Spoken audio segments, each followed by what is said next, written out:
Hard to imagine that I came in 6th in this race. I think it was 1978.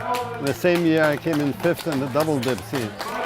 One of my big passions was long distance running, and I ran 44 marathons and I ran 36 dipsy races, a very popular race in Marin County. Running was really a physical, a social, and perhaps also a spiritual experience for me. I ran about 65 miles a week. You don't feel the cold, you don't feel the rain. It's just a really good thing. Now this is one of my prized possessions. It goes back to 1978 when I came in 6th in the dipsy race. And people are ready to kill for these. The reason I took photographs of my trophies was because they were taking up too much room, and now I've got it all down to one box, which is kind of handy. Everybody really respected his running ability. You know, that was his big thing. And then this knee hip problem came up. I think he's had 3 separate surgeries, and it doesn't get any better. And the doctors have now told him he's got so much scar tissue there that it's counterproductive to try anything else. You know, here he's gone from a very, very active life physically to, I think, a very active life mentally. Now that I can't run anymore, I'm doing photography, and I think photography is taking the place of running. 4 years ago, Hans was shooting the dipsy race, and the editor saw him and asked for some photos, and he was hired on and has been sending in great work ever since. I get paid, but very little. But I don't care. I mean, I'm always very happy when my pictures appear on the front page of one of the newspapers. I don't think much while I take pictures. I sort of automatically lift the camera and take my pictures. The pictures take themselves. And I forget all my aches and pains when I take pictures.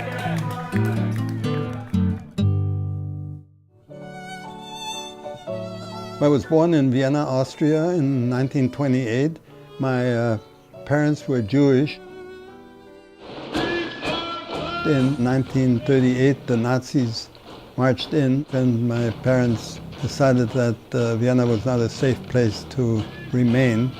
In 1938, we left for China because we didn't need a visa to go to China. So when I was 10 years old, I arrived in Shanghai.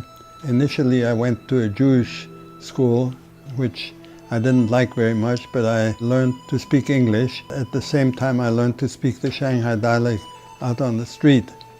My father got on his feet pretty quick. I mean, we didn't have any money or anything. And he had a tiny little print shop, and I helped him with his business after school. I had a bicycle, and I would make deliveries on my bicycle. Fortunately, my dad had applied for and gotten Chinese citizenship, so I became a Chinese citizen.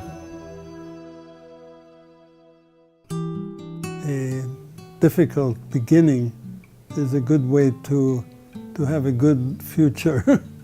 I think that people who are, for whom it is too easy as kids, I think they're not as happy as people who had a rough start.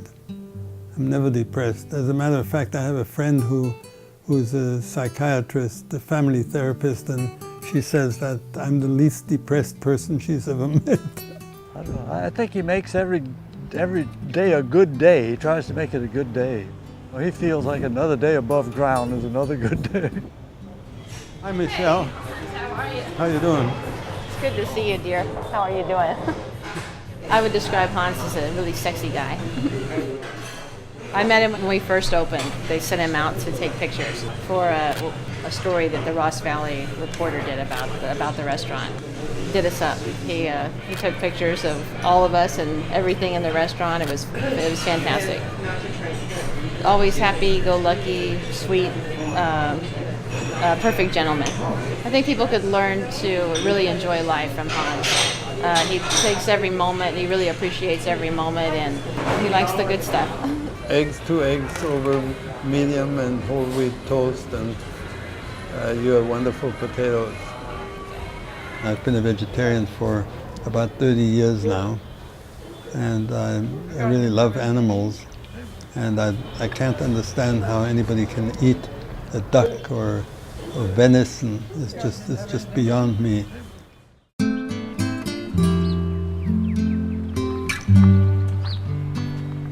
Well, there are actually a number of things that attract me to taking pictures.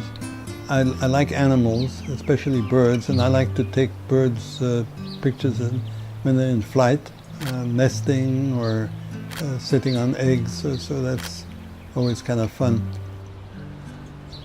Okay. I see a raven. Oh yeah. Look at that, go for it, blackbird. It's a crow and a blackbird. David and Goliath. He's always looking for more pictures out here when I come out here with him. He's always after another entertaining shot. One of the things I do is I send out a daily email. And I send that to over 100 people worldwide. And I get quite a bit of response from the people that I'm sending the emails to. A crow came too close to a blackbird nest and was chased away. Blackbirds are much more agile than crows, giving them the upper hand. Hand? And here's another one from my blog. After 18 months of coaxing, I finally got the pelicans to pose for me on the exposed pipe at the ponds, an ideal spot for preening. Here they are, joined by a solo cormorant, suffering from species identity disorder. His blog and his emails are so popular. I forward to all my friends in Southern California and Arizona, and everybody just really loves his pictures. I really like art a lot, and I like to surround myself by art. And I like to do little artsy things. I call them artsy-fartsy. But again, it's all fun. I don't take life very seriously, and I think people that take life too seriously or themselves too seriously are just on the wrong track. Oh, and this is very important. These are a lot of my friends and family. I like them better on my refrigerator door than I would in a photo album. And I look at them every day, and I change them when they need changing. With all the computers and iPhones or smartphones that we have now, I think there are a lot of opportunities for older people to stay young by using these devices.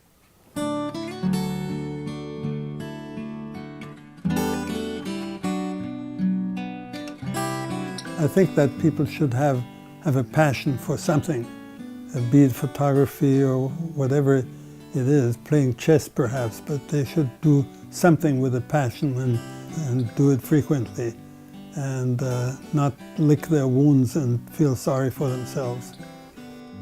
Older people should go out and enjoy life. They should go to museums, go out in nature, go on walks, perhaps write their story, just enjoy life. The most important thing, I think, is just to stay active and not give up.